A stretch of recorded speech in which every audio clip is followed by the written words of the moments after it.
Mick, how has month 1 been with your new little baby? It's been month 1. Yeah. He's doing fine. I tell you what, we were spoiled with our first. Mila was really? She was a good baby, and she slept a lot quick, and she was like, you would feed her and swaddle her and just drop her in the crib and she'd be out, and that's it. But he's a newborn. Yeah. So we're kind of getting, a lot. We're not sleeping much. You know how it is. But yeah, it's great. He's doing good. It's tough. It's tough when I'm at work, but that's all right. We'll another couple months when he gets bigger and his stomach can hold a little more food, it'll get a little easier.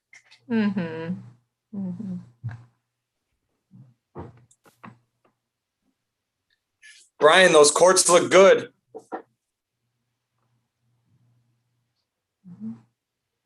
You're muted. I can't hear you. I'm sorry. The fences are coming down tomorrow late morning. Cool. Good. Cool.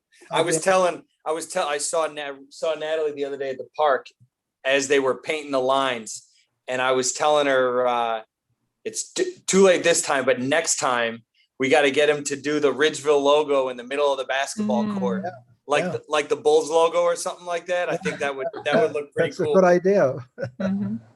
Should have thought of that. They were literally putting the paint down, and I was like, yeah, it's probably too late for this idea, but we can do it. We can do it next time. And watching them put the paint down, is that tedious, talented work? Oh, it was cool. And the way that, they're snapping lines and everything for the tape, and I'm surprised, it's pretty much just straight tape that they're using, but no, it was good. And I live right there, so I watched the whole process, and they put a lot of work into those things. So they should last a long time. Yeah. Brian, do you know, are we expecting Jerry and Charlie? I'm sorry, what's that? Jerry is not coming. He's traveling to Michigan on a mini vacation. He won't be with us. Okay. Charles, I haven't heard anything from Charles. Okay.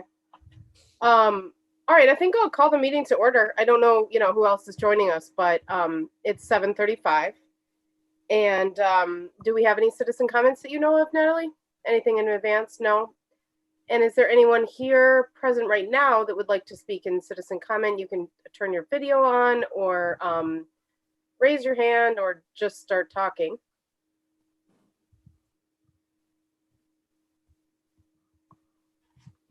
All righty. Feel free to interrupt me if you were having issues starting to talk and wanted to speak during citizen comment. And otherwise, we're going to move on to approval of the minutes from the May 13th meeting. I'll entertain a motion to approve those minutes. This is Coyne, so moved. Second. Great. Any issues or questions from anyone?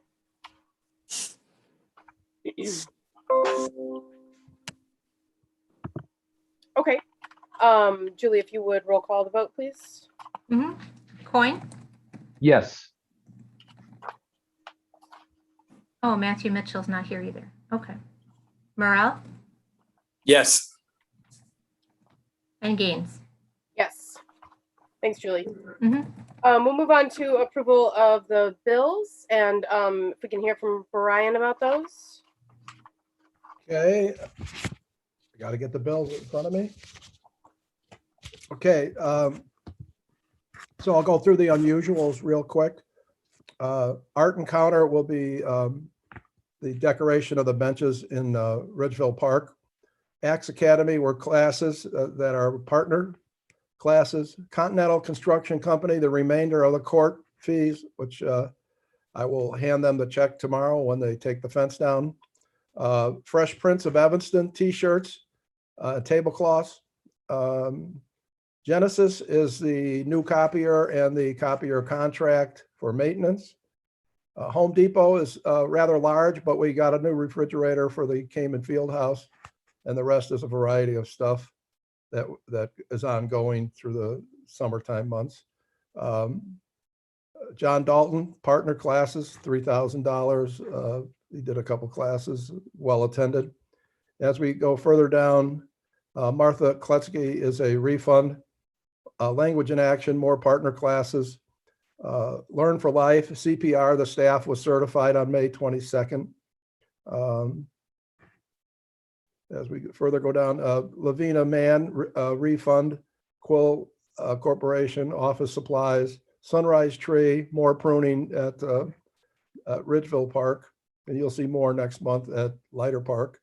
And that's it for the unusuals. Thanks, Brian. Anybody have any questions or concerns?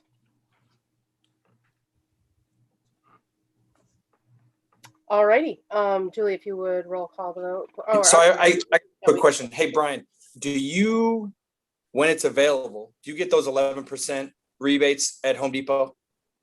The what? I'm sorry? The 11% rebates at Home Depot when you have those big purchases like that? That's a Menards thing. Does Home Depot do that as No, well? Home Depot does it too. Yeah. You don't get cash back, but they give you gift cards. Yeah. So whenever Menards is running their 11%, there's a website that you can submit your receipts to for Home Depot and get 11% rebate in a Home Depot gift card. They mail you a Home Depot gift card. Okay. So Yeah, that might might be something to look for, especially on those big expenditures like that. And Brian, I'll email you that 11% website tomorrow. It's actually a lot easier to do than Menards too, but it's just a gift card. But I got a stack of gift cards about that big at home. So Great. I'll get that over to you tomorrow. That would be fantastic. Thanks. I had no idea they did that too. That's awesome. Okay, so I'll entertain a motion to approve the monthly bills.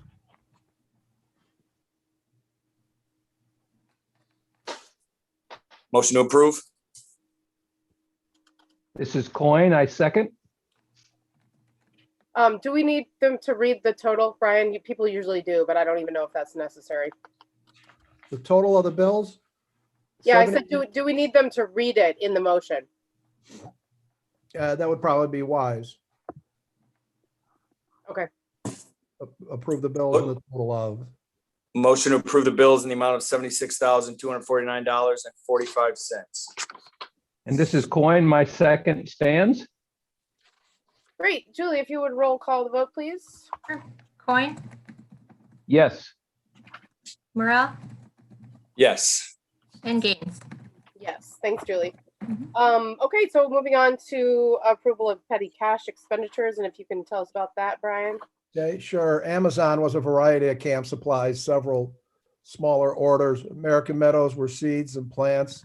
City of Evanston, water permit to keep our bushes and roses and flowers watered because Mother Nature is not helping out very much.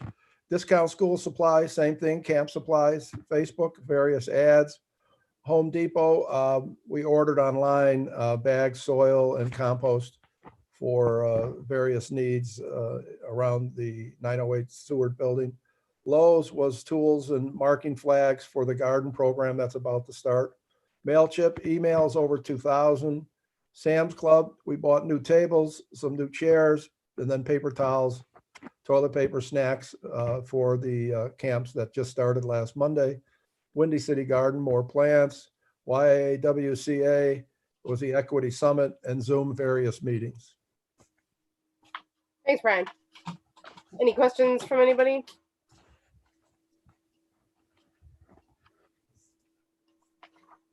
All righty, well, I'll entertain a motion to approve the petty cash. It's Morel. Motion to approve petty cash in the amount of $2,697.10. And this is Coin. I second. Great, and Julie, if you'll roll call the vote, please. Yeah, And then. we can email them out. Yeah, yeah. Coin, Yes. Morel, Yes. and Gaines. Yes. Okay, so rather than head into our monthly reports, as usual, I'm going to make a motion that we move up the agenda, which I think means I need to also say that we're suspending the rules, Robert's rules, in order to do so. My motion is to move up, sorry, I'm not seeing it here. It kills me how it's so light out still. Yeah, I can go get the car down here in a little bit. Two-decker bus. Does somebody have some background noise going on? I just felt like I could hear people. Maybe it's off now. I'm sorry. I cannot. Where is the? Oh, is it okay?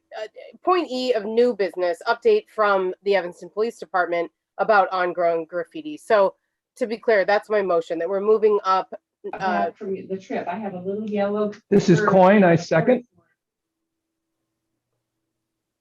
I paused because I was hearing background noise again. So thank you, Coin, and we will turn the floor over to Officer Tasha Wilson for that update on the ongoing graffiti in the. Do we have to vote on that, though?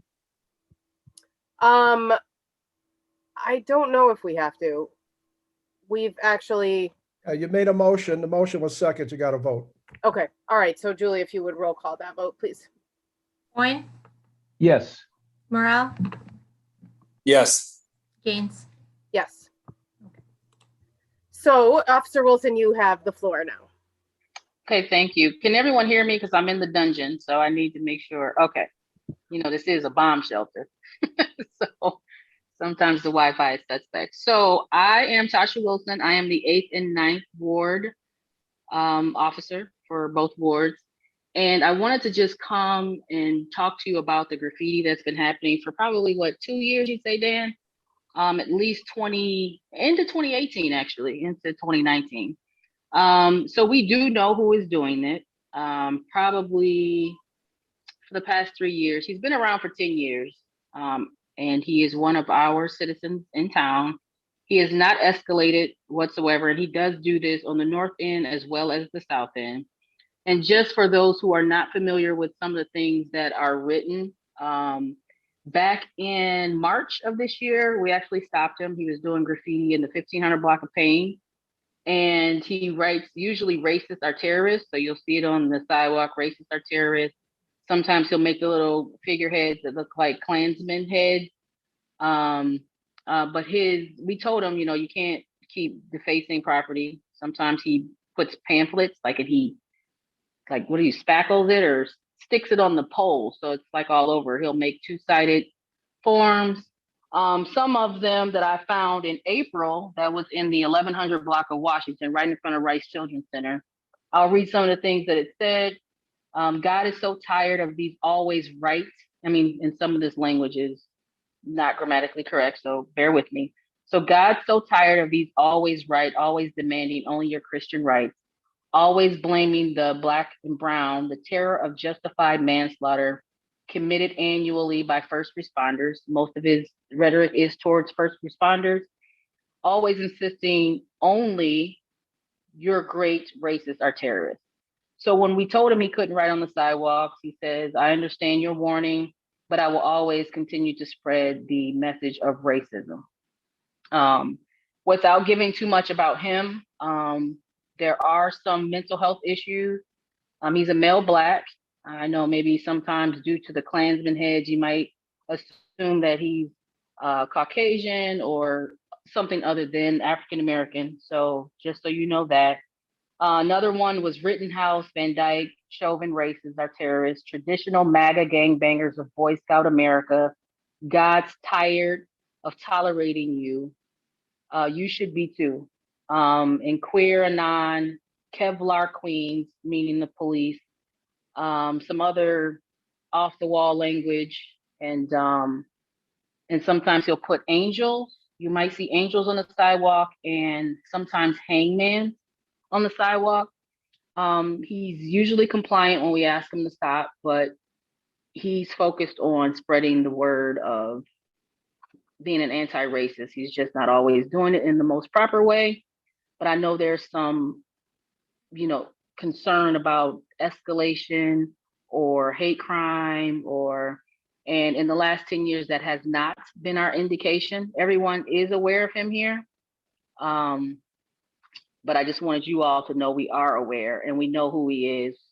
And we know at least where he was living also, which is on the south end near you all. So if you have questions, go ahead. Yeah, this is Coyne. As we find different pamphlets that this person may distribute and write, does it help to take a picture and send that to 311 or to you, just so you guys have a record?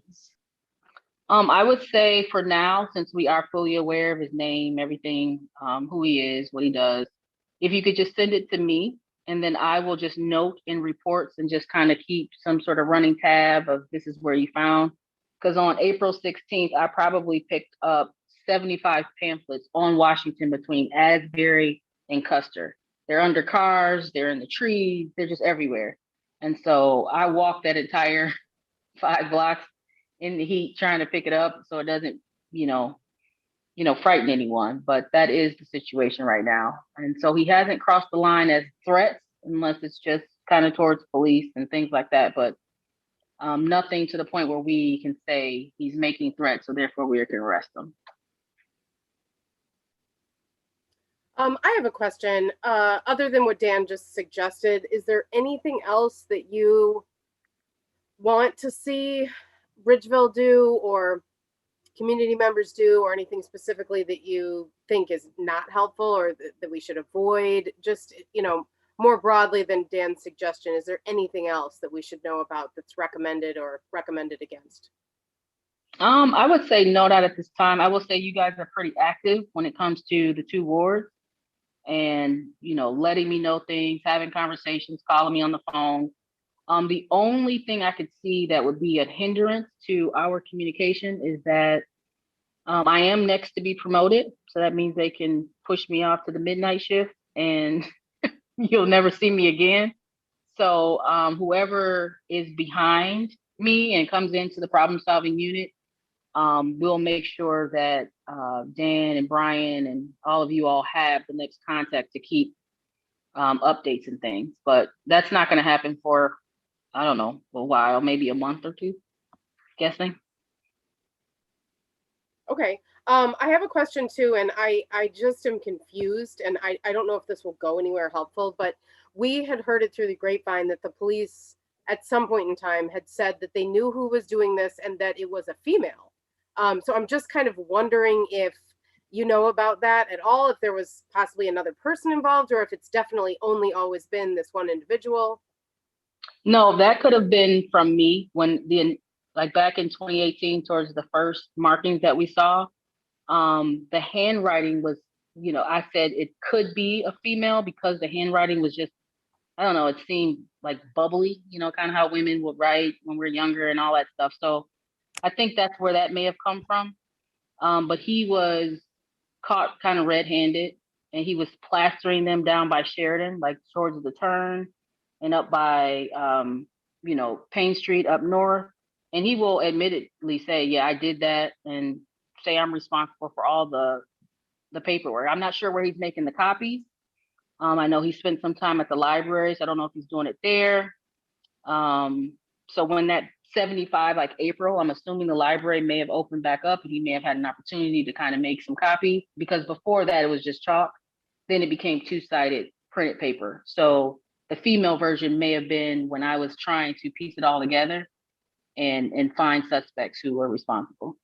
Okay, thank you. And then I have another question actually. When it comes to removing any paper that's been adhered to those electrical boxes or light poles, obviously chalk is easy enough for us at Ridgeville to probably just pour water on, but the removal of like posters is more involved. I wouldn't necessarily expect that police officers would do that kind of removal, but if it's not on Ridgeville property, we're not necessarily going to do it either. And it would really be best for the community if it could be removed as soon as possible. So what is the mechanism, do you know, from the city for like removing those kinds of things? Is that like a 311 call or a police non-emergency call? No, it's definitely a 311 call, and then they'll send out streets and sand, and they are usually, you put it on their to-do list and then it gets removed. So that includes graffiti also. Okay. So it'll be taken care of by them. But once they put in the ticket, it'll be removed. Especially just be sure to mention, even if you want to say it doesn't meet the definition, but just say hate speech or concerning speech or whatever it is that's seen. So then that becomes a priority on the list so it can get removed. Okay, great. And then is it all right to let people know here and now that it's okay for them to follow up with you directly if they have any questions or issues about this in the future? Yes, and I would actually like if you can take my email, so that's not going to change. And that's simply my first initial T, last name Wilson at cityofevanston.org. And you can take a picture and send it to me. I can document it or to 311, whatever you prefer, but you can directly reach out to me, yes. Okay, great. Does anybody else have any questions for Officer Wilson? I do. Tasha, thank you for all your help. First, I want to make a comment. In the last 10 days to 2 weeks, when I come to work in the morning, 6 a.m., 6:30, I go around that big circle of the park and look at the areas he normally hits. And it's only been on last Sunday, that I found some. So it has subsided somewhat in our area. And the light pole at South Boulevard and Elmwood, the poster is down. It's not up. Somebody got it off, and it wasn't us. But our crew will continue to check. If we see him doing it, we're not going to confront him, correct? We just would call the police. Yeah, no, don't confront him. Technically, he's not breaking the law. He's being very concerning to people, their feelings, cultures, all sorts of things that I understand are happening. But I wouldn't confront him unless there's something that would indicate that the police need to be called in order to be addressed. But if you feel like, hey, you want to move him along, we'll still do all of that. But we have not arrested him because he has not yet violated any laws. What he posted on city property, isn't that defacing city property? Isn't that some kind of? Only if it causes damage. So if there's damage to it, yes. And then that would be up to, like, say, the director of streets and sanitation say, hey, this guy is plastered and has ruined the paint. We've had to paint this and it's costing money. They can sign complaints, and then it would be basically the city of Evanston against him. So if that happens, they know to make that report, and then we'll go from there with that. Is he, and I know this is a tough one to answer, do you think he's dangerous in any way, shape, or form? It is a tough question because you just go with the flow with people. So far in the last decade, no. I mean, he might get into a few arguments, but nothing that has risen to the extreme of him even bothering with people. He just kind of moves along and does his thing and litters all the time. So we could write him a ticket, but we would have to, the city has to enforce it. But due to his circumstances, he may not even be able to pay it. So technically, he hasn't done any of this on Ridgeville property. We'll continue to get rid of the chalk markings, but there's nothing else. We're not a law enforcement agency, so there's nothing really other than notify 311 or you. There's not a whole lot for us to do. Right, but if you see him, just say if he's actively littering, we would love to come and just take the remaining papers from him, so he's not just continuing to do it. So if you see something like that, we'd be glad to just take the pamphlets from him, because it is really, really obnoxious to try to walk up and down the street and pick all of these things up, and they're under people's cars. So when they're getting in the cars with their kids and they're reading, just if you just take certain words out of this paperwork, it just looks a little much. So we would like to not have it spread all over town the way he's doing it. Okay. Thank you. No problem. Any other questions? Dan, you have all the sign language. All right, well, I think that's probably it for questions then, but thank you for sharing your email, Officer Wilson, so that people can follow up. Natalie, did you have a question, or? I just want to say thank you. Oh, no problem. Yeah, coming. just email me, guys, anytime. Okay, thanks so much for coming. We really appreciate it. Yeah, No thank you. problem. Have a good night. Bye. All right, so we are moving on to the monthly reports, and we'll hear from Brian first. Can I make a suggestion that Yeah. that we should probably go to things that need a motion, just in case Mick has to go, we're out of quorum. So, I mean, I would skip to new business. Okay, and I come will back to make, reports later. sure, I'll make a motion to move into new business consecutively at this point in the agenda, suspending the rules to do so and coming back to the monthly reports after that. Is there a second? This is Coin. I second. Great. And Julie, if you'll roll call vote that. Coin, Yeah. Yes. Morel, Yes. and Gaines. Yes. Thanks, Julie. Mhm. Okay, so moving into new business, section A. For action, discuss / approve executive director authorization to make capital improvement purchases in the next 30 days. And this is Brian's item. So Brian, we'll hear from you. Which one are we doing? I'm sorry, I didn't hear you. It's A, it's section, it's item A of new business. Introduce tentative budget. No, this is the one to give you the authorization to make capital improvement purchases in the next 30 days. Oh, okay. So in the next 30 days, in Jerry's report, which we skipped, we're going to have some money that needs to be spent, and probably could be up to close to $50,000. Some of that will be June bills that end up in July. Some of it will be, for instance, Park Recreation is going to bill us for half the equipment in June. So that'll be $12,100. Then there's possibly the Reba fence, possibly Tot Lot, possibly the Reba nature-based play area that's coming up.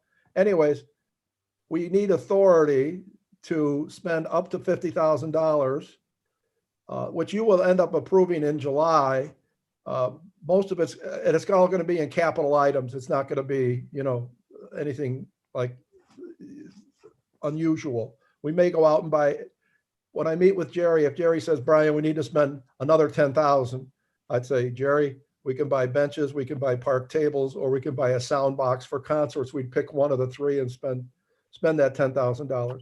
So we probably, to be safe, we need to motion to let us spend up to 50 on capital items in June, get invoiced in June, so our budget doesn't take a hit next year.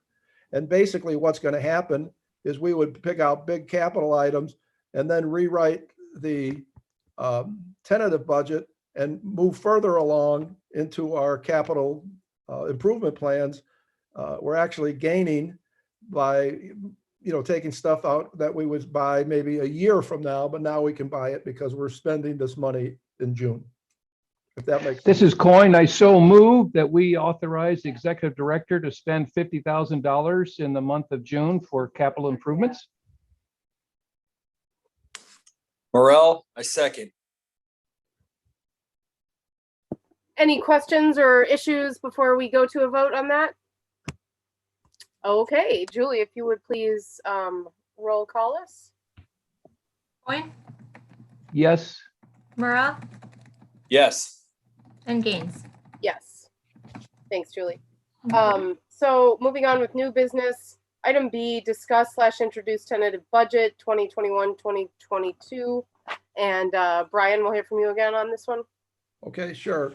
So you all got a tentative budget. Now you need to first please understand and be aware that we will approve that tentative budget in July. What does that mean? Not a whole lot, because it's going to change in July, August, September, as the board discusses various line items of that budget.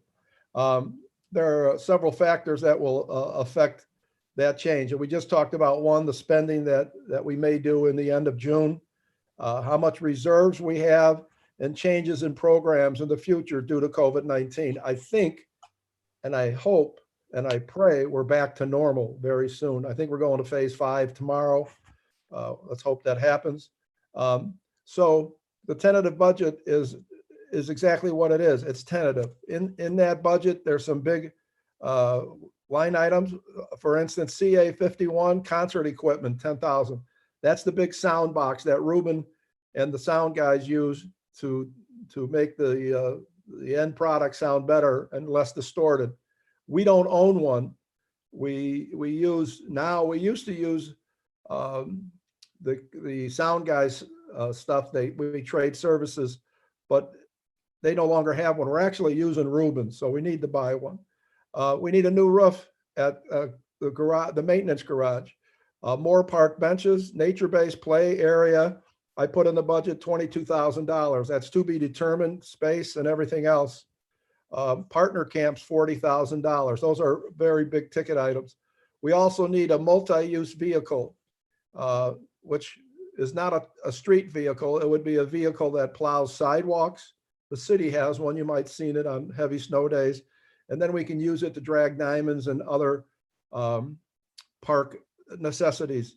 But it's not a vehicle you drive down Ridge Avenue. It's all a park vehicle. It's to replace the green machine, which is 15 years old. So that's basically the big ticket items in there besides other minor stuff. And just so you know, the entire calendar, in September, you will pass the appropriation ordinance. And when you do that, that's it. It's final. And then in December, I'm missing the term, but it's our tax levy. You'll approve the tax levy, but you can't change the budget after you pass the appropriation ordinance in September. So you have July, August, and September to make those changes. And I just gave you a quick recap of the tentative budget, but you should take a look at it. And like I said, there's a bunch of variables that will change that, including what we spend in June, in the next 15 days or so.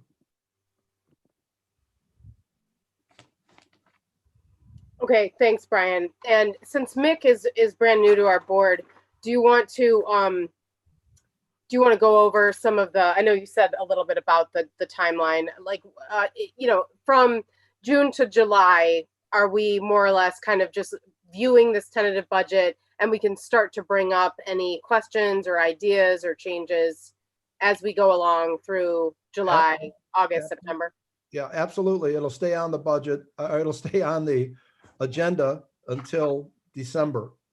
Actually through September. It probably won't be on October, November, but it will be on in December to pass the levy ordinance. But it'll be up for discussion in July, August, and September.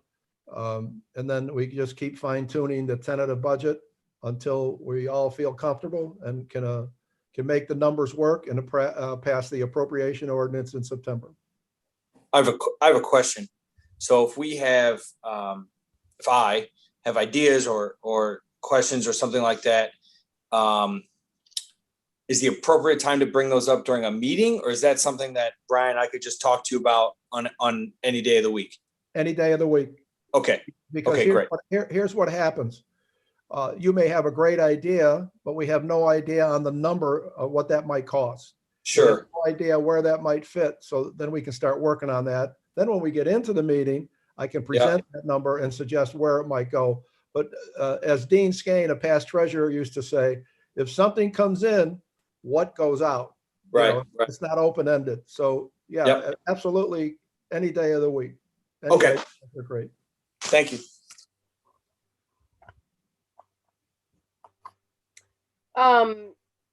Okay, so there's no voting, of course, at this stage No. in the budget.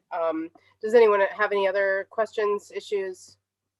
Okay, we are going to move along in new business. Item C, discuss/approve moving the southern fence at Reba Park. This is my item. I believe I've spoken on this before at our meetings, but I've definitely talked numerous times with Brian about the idea of moving the southern fence line at Reba Park.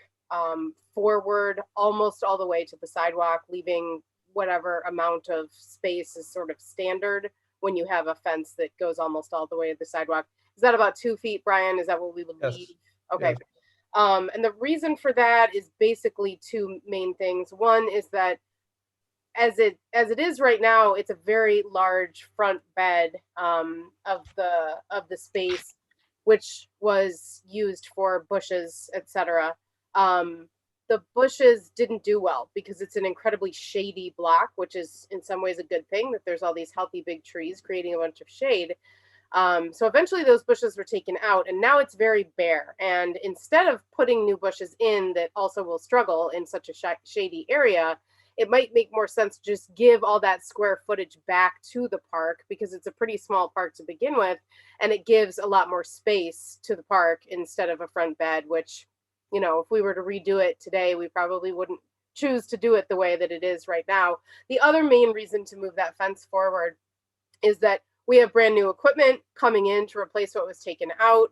So on that southeast corner, that equipment will have more space and can be moved into a larger area, creating more space on the front end of it and the space between the existing equipment. And then on the southwest corner of that park, which is currently very underused, it's also a shady area. It's sort of just underdeveloped. It did have a picnic bench in it that was pretty outdated and sort of leaning a bit. So that's already been removed. And that is an area that I would love to see us offer the community a nature-based play area. Hopefully one of many actually eventually, so that you know, a mini nature-based play space would go there. And just like I already said, on the southeast side of the park, it'll create more space on that southwest section of the park. And given that we have money that we need to spend within this budget year, this is something we can do. And the timing makes sense because not just for the budget, but when that play equipment comes in, the space should already be expanded so that that can be installed in the space instead of doing the fence after. So that's really all I have to say about it. I've talked to Brian, you know, he can chime in too if he has anything additional, but I think we're on the same page about this. So this would be one of those things, Brian, correct, that you already just asked for authorization to be able to spend that money, but this one is just sort of specific. Yeah, this is specific and it's also, you know, changing the look of the park, which the board should know about, which I think is a good idea. It'll cost us about $6,500 to reconfigure and move that fence forward. And the contractor who gave me that $6,500 bid said, call me on Friday morning. I'll get it going as fast as possible. It will be done in June. Brian, do you want a motion or you just want an affirmation verbally? No, I think a motion would be nice because we're going to change. the I look of the so park. move for that change as described by Martha. Brian, sorry, it sounded like you maybe were saying something. I didn't catch it. You want the motion because of what? Because we're changing the look of the park, and that's just not an expenditure. That's something the board should know about. And then you can also put in the motion $6,500 approximately. Okay, great. Dan, do you want to? I move it. Yeah, I move it just as Brian stated, $6,500 for that change. I have one quick question. So let's actually get a second first, Mick, and then we Okay. can have discussion before we vote on it. Sure, thanks. I just wasn't, I was confused as to when I needed to do that No, before. totally. That's fine. Do you want to I second? will second it. I will second it. Okay, great. So now, Mick, you can go ahead with whatever question. Okay, thanks. So, first, I think it's a win-win. Martha, all your points I think are great. And I think this is a no-brainer. My only question is, we're saying move the fence. Are we just using the same exact infrastructure, the same fence that's there and just moving it up? We're using the same fabric. We're changing the posts because we can't pull Okay. them out and reuse them. And so the major expense is the labor, obviously, and then Right. and then cutting of the fabric. The fence is a fabric that is pretty expensive, and it can be shortened. It can't be lengthened, but there's going to be shorter areas that they'll cut and make it work, and reuse all the hardware. It'll look just like the fence that's there now, but new posts. Great. So that's Let's do it. And one other thing to note is that the sign for Reba Park is currently in front of the fence line, and that sign isn't going to be easy to move. It's not necessarily even something we are planning to move. So at least for the foreseeable future, it will end up on the inside of the park instead of the outside of the park. If I could, snap my fingers and have that sign moved to a place that would make more sense, it would be great. But I don't think it's going to be a big problem to have it inside the fence. What do you think about that, Brian? No, I don't think it'd be a big problem either. And if it's unsightly over time, we can put it into the 2021, 2022 budget and either get a new sign or move it. So that's not going to be a problem. Okay, I think we can kind of see how we feel about it once the fence is moved and kind of deal with Right. it after. That sign will be far enough away from the new playground equipment where it wouldn't cause any issues, right? Right. It's going to be nowhere near. All right, great. Yeah. There's no reason to move it then. Okay, any other discussion before we move to a vote on this item? Okay, I think that's a no. So Julie, if you would please roll call us. Coin, Yes, Morrell, Yes. and Gaines. Yes, thanks, Julie. Mhm. Okay, the next item within new business is item D, discuss/approve allocating funds from 2020-2021 budget for nature-based play area, play space in southwest corner of Reba Park. This is also my item. So as I've already said in other meetings and just a few minutes ago, that southwest corner of Reba Park will become bigger once we move the fence. It's a shady area, underused, used to have a picnic table, now basically has nothing. There are some sort of railroad tie type materials that are creating sort of a border within that area. So the details of exactly what's going to go in, how it's going to change, I don't have that yet. I think, finding out what kind of funds we can spend quickly in order to get some things into that space will sort of help decide what it is that goes in. We can further develop it over time. But again, to spend funds that we need to spend and to put into one of our parks, something that has gained a lot of popularity and interest since initially being talked about just a few months ago as an option for Reba Park. It sounds like the community would love it. So again, sort of a no-brainer to me. We have funds to work with. It's an idea that's been put forward that's got a lot of support. So that's a suggestion that I am making for what we could do to further develop Reba Park, spend funds we need to spend. I think I'm a broken record at this point about it. Yes, Mick. So I've been on board with you for these from the start. I think they're great. I think it's a good option. I agree with you. I think it's a good spot. I think one thing that's cool about these is that they can kind of change over time. So I think the most important part is starting off with a good base, if you will, for that space. So if we have these funds and we need to use them, personally, I think the best way to spend them would be getting a good border set up and putting down a ground covering. So whether you start wood chipping it or something along those lines, and then from there, it's kind of filling it with things that kids can use their imagination with, right? So, and again, I'm just snowballing on your idea here. To me, that's what makes the most sense. That's what would take the most amount of labor, would be creating that boundary, and whether you're putting wood chips down or new sod or whatever it may be. To me, that's where the biggest cost on these nature-based play spaces are. this is Coin. I've got a question for Brian. Brian, this idea, does it require just kind of a verbal affirmation, or do you need any particular motion? Because it does sound like a great idea. It's just, I'm not sure you need a motion if you've already got the funds. I would make the motion because once again, you're changing the park. It's something that wasn't pre-planned and then in the emotion, a ballpark number, we can go up or below it. But Mick's right. I envision the southwest quadrant to be wood chipped. We have $8,000 in the budget, so we don't need to factor that into the motion because that's going to all be used in June. The border's a good idea, and then like a mud table or things of that nature, whatever might go in there. So the number kicked around was $2,000 to $3,000. And we have plenty of money to do that. Brian, would what would just it like to cost?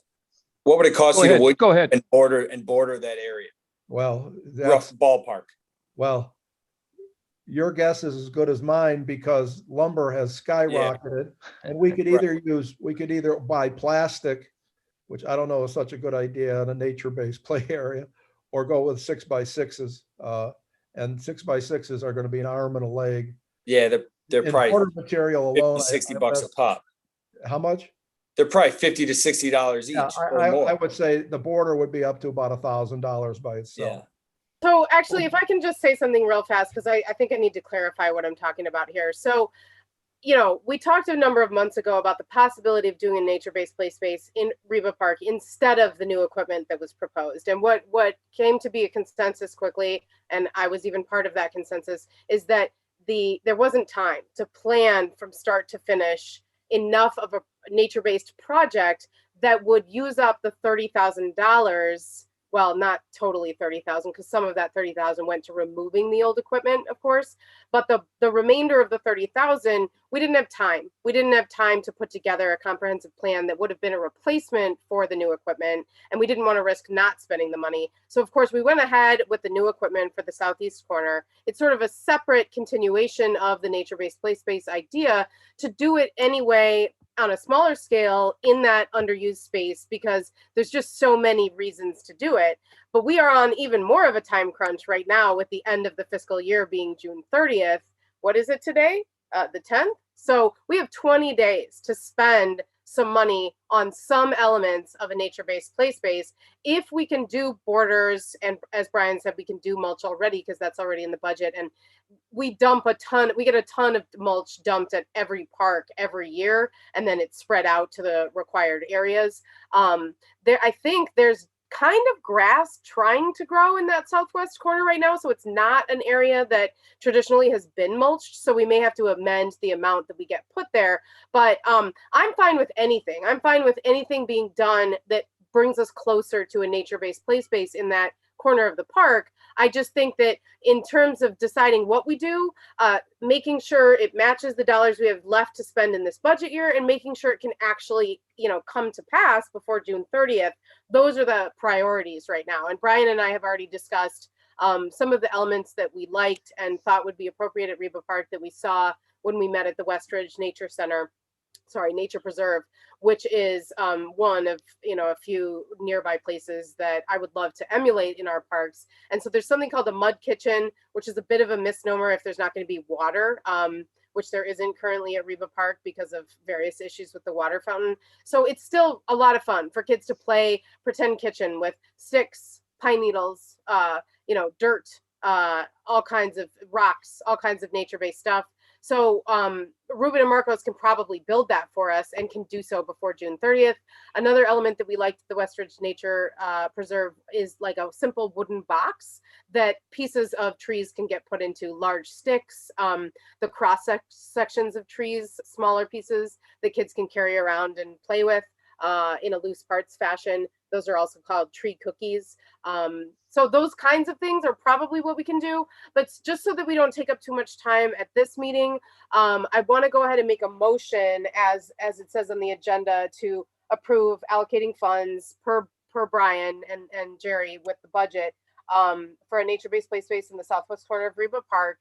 And Mick, if you're enthusiastic about, helping define exactly what happens in the next 20 days in that regard, that would be awesome. We can talk to Brian and meet with Ruben and Marcos or whatever Brian suggests in terms of us pitching in as board members. But yep, so I made the motion for that item.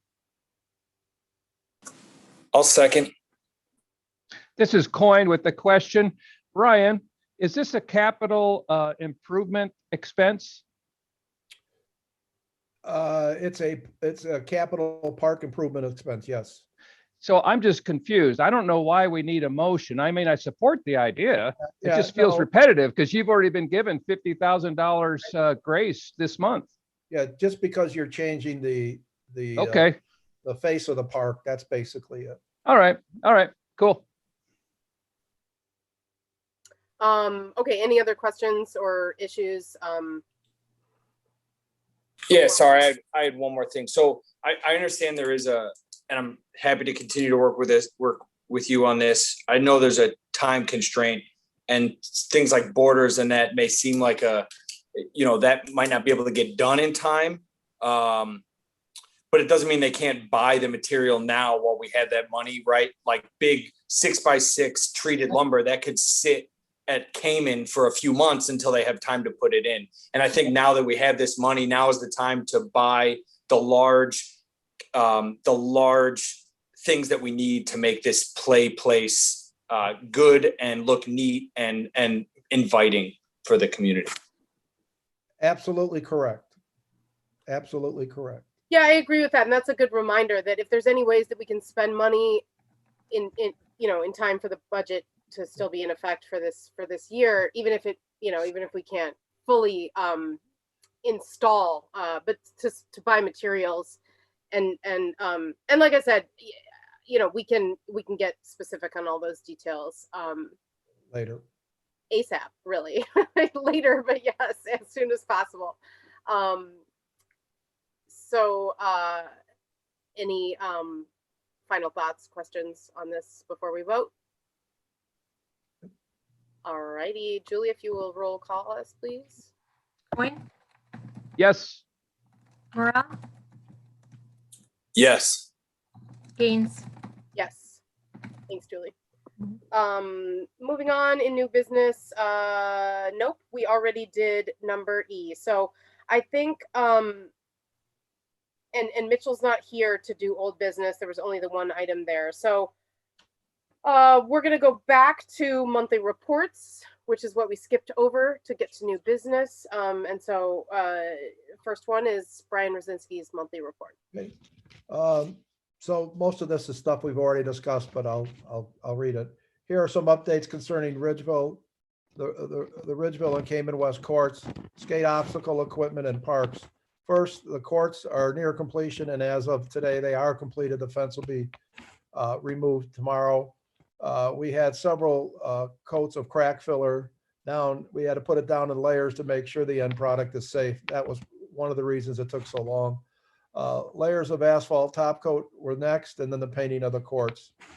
It is completed today. Skate obstacles are ordered, and like most everything else in the manufacturing world, the turnaround is very slow now due to lack of employment and things of that nature and product, but they were delivered. We do have them. So Ruben will put those together. We'll put 2 coats of the polyurethane on the wood product and hopefully have them out by the end of next week on the finished courts. So that's all good news. We also ordered the Reba Play Circuit, and it's not due for delivery until August 9th because of the same issues I just mentioned. Hard to get product and the delays in the manufacturing world. So keep that in mind. The parks are heavily used, as you can imagine, after being limited for the last 14 months or so. We started Pop-Up Play Adventure in Kaylee Tot Lot. It will be there on Wednesdays and Saturdays through June from 1 to 4 p.m. This was a big hit last year, and so far this year it is out of control. It's just wonderful, according to my staff. I have not actually seen it this year, but it's getting very well attended. It's run by Yulia Borisova. She does a very nice job. Youth in the Parks program started June 1st, and the parks are being heavily used. Treasurer Gibbs has been reporting the past few months, we need to spend money. We've already talked about that. And we've already talked about the $6,500 to repair Reba, or move the Reba fence. And you've given me the ability to spend up to 50, which would help us install the new swing set at the tot lot behind former Commissioner McCourt's house. Abby Lavelle, our office manager, is leaving us on 8/20/21 to pursue her master/PhD. It is a great opportunity for her. We wish her well. We have started the interview process and we'll keep you updated. It was an opportunity that Abby could not turn down. She will be paid to go to school and teach classes, and it's a win-win for her. So we wish her nothing but the best. That's it. Thanks, Brian. Any questions for him from anyone? Alrighty. I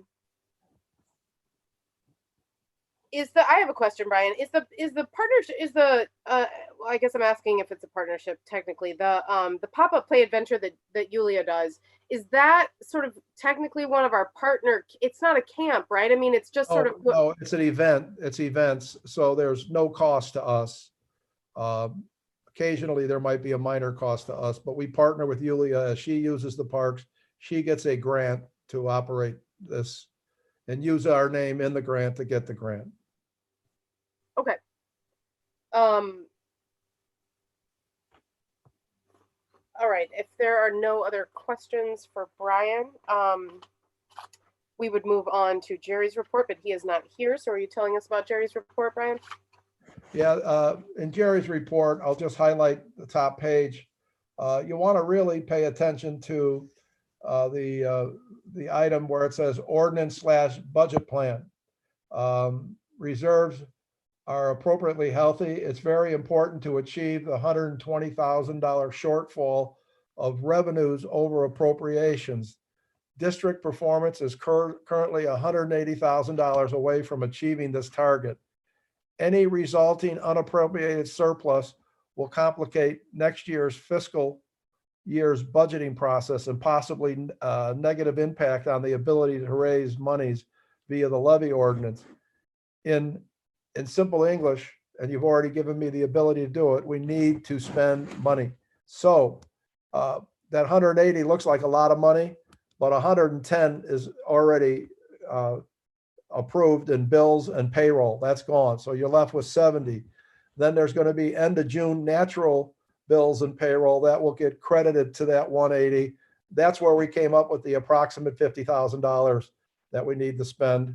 And we'll do the best we can to do that. So Jerry's happy and we'll get quality capital improvement things that Park District needs. So that's it. Okay, great. Thanks, Brian. We're moving on to Natalie's report. Hi. Okay. Summer camp. Summer camp began on Monday, June 7th. Going very well. We're having camp at Ridgefield Park for the 9 to 12-year-olds, and at Cayman East Park, we're having camp with the 6 to 8-year-olds. We had a little staffing situation, so I had to hire a new camp director for the 9 to 12-year-olds. Christina Drill is our new director. She's doing a fantastic job. She has really cool things planned for the kids this summer, and I got to hang out with them all today, and they seem to be having a lovely time. As always, we're thrilled to have V. Witter back for our 6 to 8-year-old camp. The staff is doing a terrific job so far. It's only day 4, but I'm optimistic. If the rest of the summer is like this week, then it's going to be just wonderful. We've had our camp t-shirts made. They'll be arriving soon. We've also scheduled Evanston Public Library to come on Mondays to work with the 9 to 12-year-olds. They came this past Monday in their like mobile library van, and they brought books and games and all kinds of cool stuff. JC Herman is also doing workshops with both camps every week. So shaping up to be a good summer. Partnership events. Martha, to answer that question, yes, this is a partnership program. We're hosting their event. It's not a paid event. They're not charging money for kids to come and play. So it's different in that respect. But yes, I do consider this one of our many partnerships with local community organizations. So as Brian said, they're there on Wednesdays and Saturdays through June. Alderman Fleming has also scheduled some music nights at Ridgeville in June and July. And then she's hosting a community fair at Cayman East Park this weekend. Mudlark Theater is putting up a performance at Ridgeville Park this weekend. So there's lots and lots of fun stuff going on this summer. Farmers Market is scheduled to begin June 23rd on Wednesday evenings from 4 to 7:30 at Ridgeville Park. Alliance Fruit Farm will be joining us. Kat's Cookies is coming back. She confirmed today.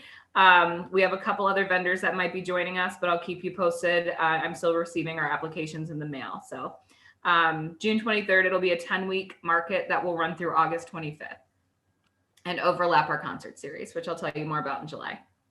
Studio 908 adult classes. We are offering some classes this summer. All classes this summer will either be online or outside. So we have some various yoga options that are happening both online and outdoors. And then our West African dance class is happening on Monday nights at Ridgeville Park outside. And that's all I got. Thank you, Natalie. My pleasure. So I just want to make a suggestion. Maybe it's a question. I talked to Yulia at some point about some of the financial needs that she incurs, when she, financial expenses, I should say, that she incurs when she's putting on the various programs that she does.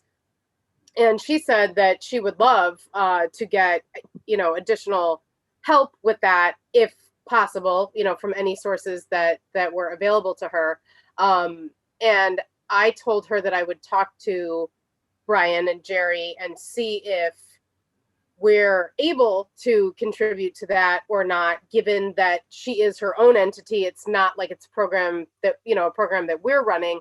And Natalie, maybe you can help me answer this, and Brian too, because I don't, know the inner workings of all of this. But when our partner camps, actually the camps that, take registrations and take, and that cost money, are we providing anything other than the space in those situations? And even if we're not, are we allowed to? If we're having a lot of money that we need to spend, if there is some of it that could go towards helping with Yulia's costs, I'd be in favor of seeing us do that. Again, assuming it's something that's not. Yeah. So I can tell you a little bit about just like, in terms of how we usually negotiate the partnerships with these different organizations. So when people approach about different events or classes or things that they want to do, if they have kind of an organized, established organization, I guess, like for example, the Imaginary Game, like that's established. John Dalton that is his thing. He's created it. So he prefers to run those camps under the umbrella of the Imaginary Game. So the partnership agreement with him, obviously we host. So we're also, cleaning the space, maintaining the space, allowing him to store things in our space. I manage all the registration. I help with promotion. So those are the things that we offer them in terms of partnership.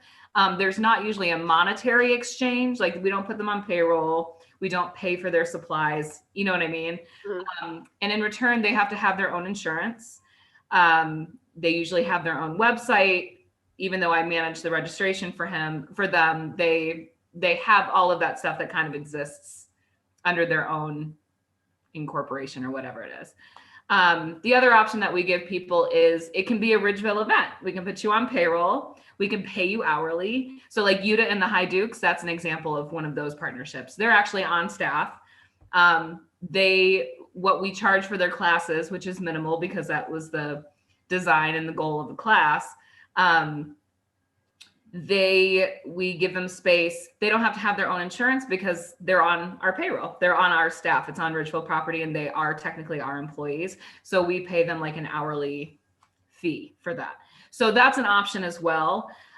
In terms of like something that you're talking about with like Evanston Games in the Park, for Yulia, and Brian can probably speak to this more. I don't have experience with that in terms of like contributing just like money to that. Usually it's like in kind, like we would buy supplies maybe or donate something in that sense. Brian, do you have anything to say? Sure. So originally it was a Purple Line grant. I don't know if Yulia still has the Oh, grant. Purple Line Adventure Playground. Yeah, sorry. Yeah, so I don't know if she still has the grant. She ordered the pod for storage of all of her equipment. So what she's getting from us is the use of our park. Our staff is there. They set it up, they clean up. That's overtime. That's an expense for us. If she needed something, we would consider it. And next year, as we discuss this, that's the time to say, okay, so we're going to partner on this. Yulia, are you getting paid and by who? And then what would you need from us? She has insurance. So that's good news. And in that insurance policy, Ridgeville is named as additionally insured. If this became a Ridgeville program exclusively, then Yulia would be paid by us to run the program, and then we would buy whatever they needed. Right now, she has a grant for that. So it works out fairly well. Do we want to do some in-kind donations, like maybe pay for the pod or something like that next year? Absolutely. That could be I done. believe, Brian, didn't we pay for the pod the first time they did it? What's that? Didn't we pay for the pod the first time? I mean, last 2 years ago? Yes, I think we did. Yes. Yeah, I think that we did that. Yeah. Does that answer your question, Martha? Yeah, So I mean, yeah, go ahead. So she could be, I mean, I don't know that she would even want that, but that would be the conversation I would have is like, oh, if you need financial help to run the program, I would recommend making it a Ridgeville program, and then we would hire you to do it. And that would be, she would be on staff essentially. I don't know that she's interested in that. Because she has her Purple Line Adventure. She also calls it Evanston Games on Facebook. That's why I got confused. But she's established her own thing. So she's opted to go this part. I'm losing her. Yeah, I'm not hearing anything. You're to it. frozen. Looks like her screen is frozen. Yeah. Partnership route and have her own insurance, and she had received grant money to cover all those things. And I'm frozen. You were. It Hello? sounds like it's caught up now. Am I back? Yeah. Okay. I don't even know what I was saying. I was just saying, I sat down with her before she did that first grant and we talked about her expenses. So she knew what she would have to pay for in order to apply for the amount of money she needed from the grant. And then I wrote her like a letter of support from Ridgeville Park District. Anyway, so that's how we've been working it out so far. But yeah, if there were things like if it was the pod or if it was some supplies or snacks or something that she needed from us, I imagine we could probably budget for that. Okay. Yeah, go ahead, Brian. I said we could do that, and you could charge it to special events. Yeah. Because that's Okay. exactly what it is. Yeah, I mean, part of my question was, are we allowed to contribute funds to programming that isn't our programming? And if so, would that look like a donation basically? Or, and if she was an established nonprofit, for instance, that might make that easier. I mean, those were some of the technical concerns that I had and questions that I had. But then the other issue is, like you say, Natalie, what does she have not currently covered, or what could she use financial assistance with, if anything? Because when I talked to her, we didn't get as far as having A, B, and C or whatever, outlined. So maybe she's actually got it all under control, but I know her events are really popular. They're so great for the community. If there are things that she'd love to do more of and doesn't have the funds, or, additional things, like you say, snacks. I don't know if she's providing food. Maybe that's something that She does have snacks. Yeah. Okay. I mean, she and I have talked about this quite a bit over the years because this is Okay. not the first time we've done this with her. Mhm. I think this conversation of donating money has come up in the past, and I don't think that we're allowed to do that. But I can donate things. That was something that Okay. came last year during quarantine. We were talking about donating funds to different places, and I ended up buying extra camp supplies and donating pencils and like different wish list items, because that was approved. That there was a way for us to do that, but I don't know that we can just cut a check. I think Jerry when she would flyer the neighborhood, I do believe, I have the flyer at work and it says, in conjunction with the Ridgeville Park District or whatever, to write her a check's not a good idea. That's a donation. But to help her with supplies under our special events budget, that's the cleanest way to do it and the easiest way to do it. Yeah, and that is part of the partnership, if that's, Yeah. Okay, cool. Well, thank you. That makes sense. So sorry to take up the time that way, guys. Does anyone else have any questions or anything for Natalie? Okay, moving on then. Thank you, Natalie. Can I show off my very cool bracelet that a camper made me? Summer's going very well. I love it. If you need any fun jewelry, come over. Brian, where's yours? That reminds me, I did have a question for you, Natalie and Brian. We talked a month or two ago about how we may have additional spots for camp if things changed and we were able to sort of take more kids. Did that ever end up happening? And if not, and even if it did, are we looking at like another period where we're going to be able to expand registrations? Yeah, I was actually able to get in all the kids that had applied for session 1 safely within the realms that we were allowed to do it. I do have some kids on the wait list for session 2. Not a ton, so I feel pretty confident that we'll probably be able to accommodate most of them. And then we're also having those conversations about like our August partner camps about increasing registration there too. But yeah, we've been able to, and I think we'll probably be able to do a little bit more in the coming months. The governor's going to, I believe, put us in phase 5 tomorrow. The city of Evanston's already posted something in their newsletter where they highly recommend you stay socially distanced indoors, wear masks. So we're even in phase 5, we have to be careful because if it rains outside, we can't bring 40 people into the main studio, or we can't bring 40 people into Cayman Fieldhouse. Based And to on, clarify, I'm talking about like 5 to 8 more kids, not like 25 more kids. Yeah. Because we'll still probably be we'll still enforce mask use in the buildings. You know, we're washing our hands, we're sanitizing a lot during the day. That stuff will continue, you know, on and on. But I think, and just for the purposes of ordering supplies and having enough stuff, at some point I'm going to have to shut it down. But I do think, based on what the wait list looks like currently for our camps in July, I think we'll be able to accommodate most of the families who wanted camp options for them. Great. Alrighty. Thanks again, Natalie.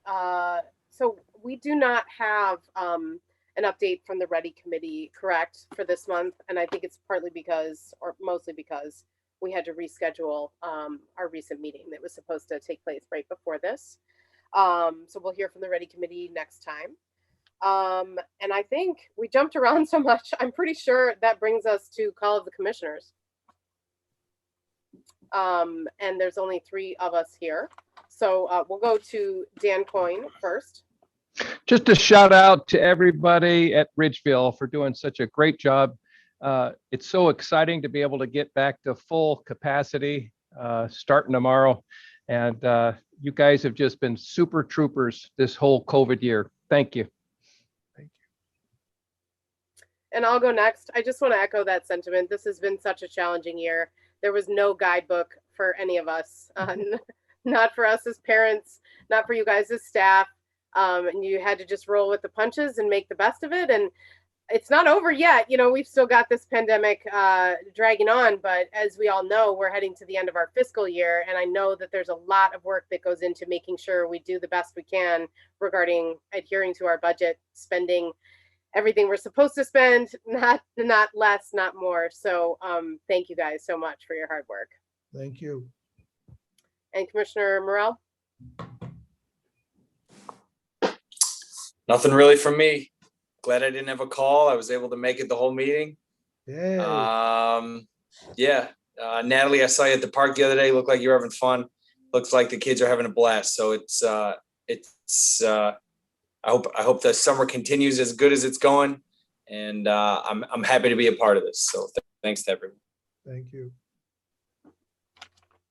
All right, great. So we're at citizen comment again. I don't know that anyone has joined us that wasn't here at the beginning, but speak now if there is anyone listening that would like to speak for citizen comment. I think that's a no. So I'll entertain a motion to adjourn. So moved. This is Coin. Second, Great. And Julia, if you'll roll call, please. Coin, Yes. Morrell, yes. and Gaines. Yes. Very good. All right. Have a good night, everybody. Good night. Nice to see you all. Thank you.